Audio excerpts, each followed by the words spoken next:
समस्तंकु मोर नमस्कार। मु रोशन आपण मानंकु आउ एक नवा वीडियो रे बहुत बहुत स्वागत करुछि।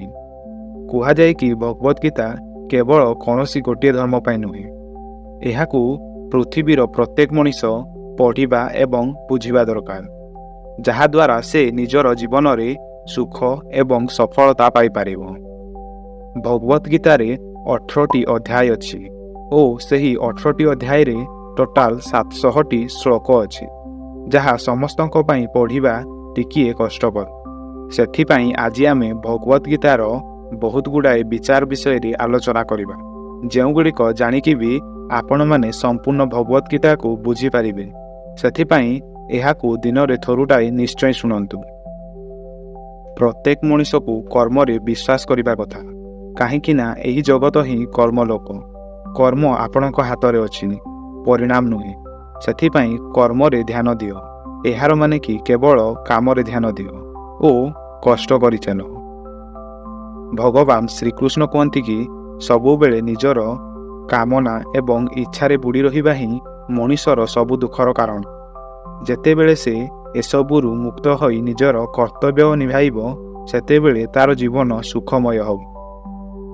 सबु बेले विश्वास रखिथाओ, तुम साथी रे जहा भी होईछि भल होईछि, जहा हेउछि ताहा भी भल हेउछि एवं आगकु जहा भी हेबो ताहा भी भल ही हेबो। जीवनर आनंद ना बीती जाइथिबा काली रे अछि ना भविष्यत रे। जीवनर आनंद तो बास आजिर प्रत्येक मुहूर्त को बंचिबारे अछि। जदि कौनसी मनुष्य जहा चाहुछि ताहा विश्वासर सहित करे, ताहाले से जहा चाहिबो ताहा होई पारिबो। सबु बेले मने रखिथिबो, अभ्यास द्वारा प्रत्येक जिनिस को नियंत्रित करा जाय पारिबो। सत्य धर्म एहा कि जेउ कथा गुड़िक मनीष को निज पाई भल लागे नाही, सही कथा गुड़िक अन्य मानक पाई भी व्यवहार करंतु नाही। कौनसी भी मनीष निजर विश्वास रु तैयारी होई थाए। से जो भली विश्वास करि थाए सही अनुसारे से तैयारी होई जाए। भगवान श्रीकृष्ण कहती, मो पाई समस्त प्राणी एक प्रकार, ना कही मते बहुत अधिक पसंद एवं ना ही कम, किंतु जिए मोर भक्ति हृदय रु करे, मु सबु बेले दरकार पड़िले ताकर कामरे निश्चय आसे। जेउ मनीष फल पाइबार इच्छा को त्याग करी केवल कर्म उपरे ध्यान दिए, से निश्चय जीवन रे सफल होई थाए। कौनसी भी मनीष जन्मरु महान होई न थाए, किंतु निजर कर्मरु निश्चय महान होई थाए। निजर पर छोट बड़ एसबु भूलिकी एहा जान कि एसबु तुमर एवं तुमे मध्य प्रत्येक मनुष्यर। सेथिपाई समस्तंकु भल पाओ ओ समस्तंक पाई भल करिबाकु चेष्टा करो। सबु बेले संदेह करुथिबा मनुष्य पाई खुशी ना ए दुनिया रे अछि ना ही आउ कोउठी। सेथिपाई जहा भी करुछ सेथिरे विश्वास करो, नहले जेउठारे विश्वास अछि ताहा ही करो।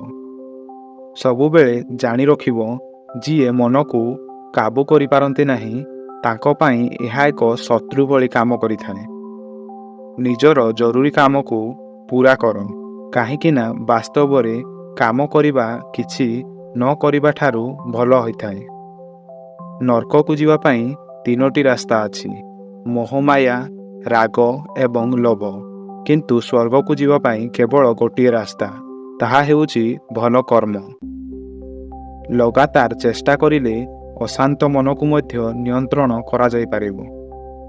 जन्म होइथिबा लोक पाई मरिबा जेतिकी सत्य, सेतिकी मरिबा लोक पाई जन्म हेबा।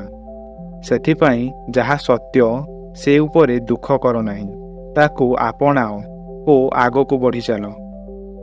बुद्धिमान मनीष को समाजर कल्याण पाई कौनसी भी लोभ न करी काम करिबा उचित। जेतेबेले आपण आपणक कामर आनंद नेबा आरंभ करिदेबे, सेतेबेले बुझिजिबे आपण पूर्णता प्राप्त करि सारिछंती। जिए से सबु इच्छा त्याग करि दिए ओ मु एवं मोरर लालसा एवं भावनारू मुक्ति होई जाए, ताकू प्रकृत शांति हासिल होई थाए। केवल मन ही कहार मित्र एवं कहार शत्रु होई थाए। भगवान श्रीकृष्ण कहती, ମୁଁ ସମସ୍ତ ଜୀବମାନଙ୍କ ହୃଦୟରେ ବାସ କରିଥାଏ। କୌଣସି ବି ମଣିଷ ଜନ୍ମରୁ ମହାନ ହୋଇନଥାଏ। ସେ ନିଜର କର୍ମ ଦ୍ୱାରା ମହାନ ହୋଇଥାଏ। ବିନା କୌଣସି ଫଳର ଆଶା ନ କରି କର୍ମ କରିବା, ଏହା ହିଁ ସତ୍ୟ କର୍ମ ହୋଇଥାଏ। ଯେତେବେଳେ ମଣିଷର ଜରୁରତା ବଦଳିଯାଏ, ତେବେ ତାର କଥା ହେବାର ତରିକା ମଧ୍ୟ ବଦଳିଯାଏ। ଚୁପ୍ ରହିବା ଠାରୁ ବଡ଼ କୌଣସି ଉତ୍ତର ନାହିଁ ଏବଂ କ୍ଷମା କରିଦେବା ଠାରୁ ଆଉ କୌଣସି ବଡ଼ ଦଣ୍ଡ ନାହିଁ। ଦୁନିଆର କେହି ବି ନିଜ କର୍ମରୁ ବଞ୍ଚିକି ଭାଗିପାରିବ ନାହିଁ। କର୍ମର ଫଳ ତ ସହ୍ୟ କରିବାକୁ ପଡ଼ିବ। ସେଥିପାଇଁ ଭଲ କର୍ମ କର, ଯାହାଦ୍ୱାରା ଭଲ ଫଳ ପ୍ରାପ୍ତ ହେବ। ଅଧିକ ଖୁସିରେ କିମ୍ବା ଅଧିକ ଦୁଃଖୀ ଥିବା ସମୟରେ କୌଣସି ପ୍ରକାରର ନିର୍ଣ୍ଣୟ ନେବା ଉଚିତ ନୁହେଁ, କାହିଁକି ନା ଏହି ଦୁଇଟି ପରିସ୍ଥିତି ଆପଣଙ୍କୁ ଠିକ୍ ନିର୍ଣ୍ଣୟ ନେବାକୁ ଦିଏ ନାହିଁ। ଯାହା ହେବାର ଥିବ ତାହା ନିଶ୍ଚୟ ହେବ ଏବଂ ଯାହା ହେବାର ନଥିବ ତାହା କେବେ ବି ହେବ ନାହିଁ। ଯିଏ ଏହିପରି ମାନନ୍ତି ତାଙ୍କୁ ଚିନ୍ତା କେବେ ବି ହଇରାଣ କରେ ନାହିଁ। ଯେଉଁ ମଣିଷ ପାଖରେ ଅପେକ୍ଷା କରିବାର ଶକ୍ତି ଅଛି, ତାର ଶକ୍ତିର ମୁକାବିଲା କେହି ବି କରିପାରିବେ ନାହିଁ। ନା ଏ ଶରୀର ତୁମର ଓ ନା ହିଁ ତୁମେ ଏ ଶରୀରର ମାଲିକ।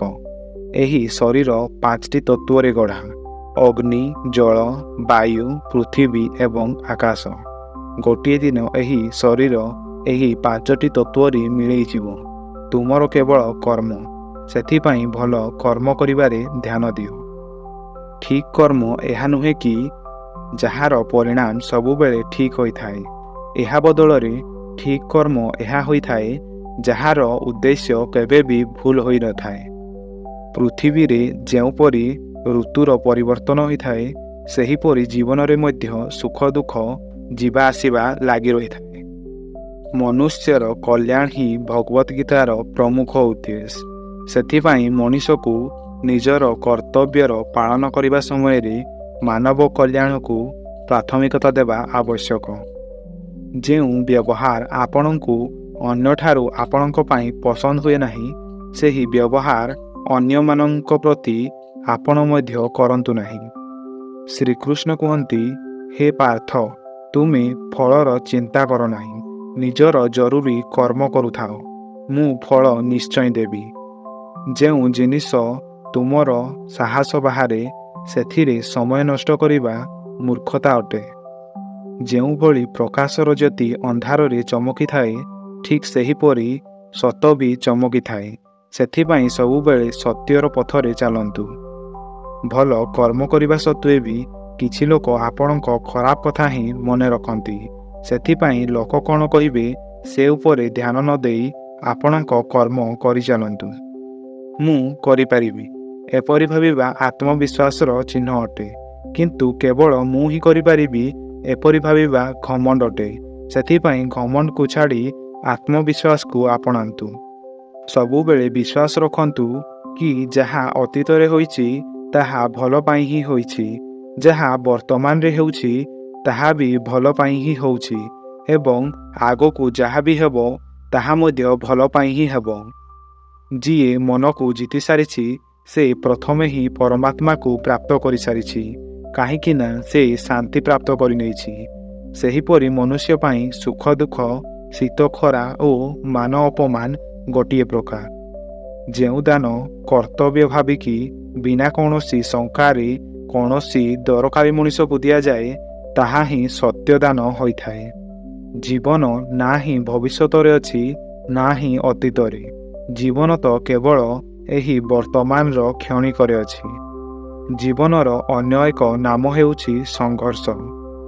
ଯିଏ ବହୁତ କିମ୍ବା କମ୍ ଖାଇଥାଏ, ଯିଏ ଅଧିକ ବା କମ୍ ଶୋଇଥାଏ, ସେ କେବେ ବି ଯୋଗୀ ବା ମହାନ ହୋଇପାରେ ନାହିଁ। ସେଥିପାଇଁ ଯେତିକି ଜରୁରୀ ସେତିକି ହିଁ ଖାଅ ଏବଂ ଯେତିକି ଜରୁରୀ ସେତିକି ହିଁ ଶୁଅ ଓ ନିଜର ଜରୁରୀ କର୍ମ କରିଚାଲ।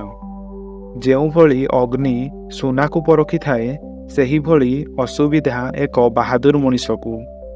କର୍ମ ଏହିଭଳି ଫସଲ ଯାହାକୁ ପ୍ରତ୍ୟେକ ମଣିଷକୁ କୌଣସି ବି ପରିସ୍ଥିତିରେ କାଟିବା ପାଇଁ ପଡ଼ିଥାଏ। ସେଥିପାଇଁ ସବୁବେଳେ ଭଲ ମଞ୍ଜି ଲଗାଅ। କେବେ ବି ଅଭିମାନ ହେବା କଥା ନୁହେଁ କି ମୋତେ କାହାର ଆବଶ୍ୟକତା ପଡ଼ିବ ନାହିଁ ଓ ଏହି ଭ୍ରମ ବି ହେବା କଥା ନୁହେଁ କି ସମସ୍ତଙ୍କୁ ମୋର ଆବଶ୍ୟକତା ପଡ଼ିବ। ସୋ ଏହି ଥିଲା ଶ୍ରୀମଦ୍ ଭଗବତ ଗୀତାର ଅମୂଲ୍ୟ ବିଚାର, ଯାହାକୁ ବୁଝିକି ଆପଣଙ୍କ ଜୀବନରେ କାମରେ ଲଗେଇ ଆପଣ ଏକ ଭଲ ଶାନ୍ତି ଏବଂ ସଫଳତାର ଜୀବନ ଆରମ୍ଭ କରିପାରିବେ। ଗୋଟିଏ ବିଚାର ଯାହା ଆପଣଙ୍କ ମନକୁ ଛୁଇଁଥିବ ତାହା କମେଣ୍ଟରେ ନିଶ୍ଚୟ ଲେଖନ୍ତୁ। ଆମ ଚ୍ୟାନେଲଟିକୁ ସବସ୍କ୍ରାଇବ୍ ନିଶ୍ଚୟ କରନ୍ତୁ ଏବଂ ଯଦି ଆପଣଙ୍କୁ ଭଗବତ ଗୀତାକୁ ପଢ଼ିବାର ସୁଯୋଗ ମିଳୁଥାଏ ତାହେଲେ ଥରୁଟାଏ ନିଶ୍ଚୟ ପଢ଼ନ୍ତୁ। ଧନ୍ୟବାଦ।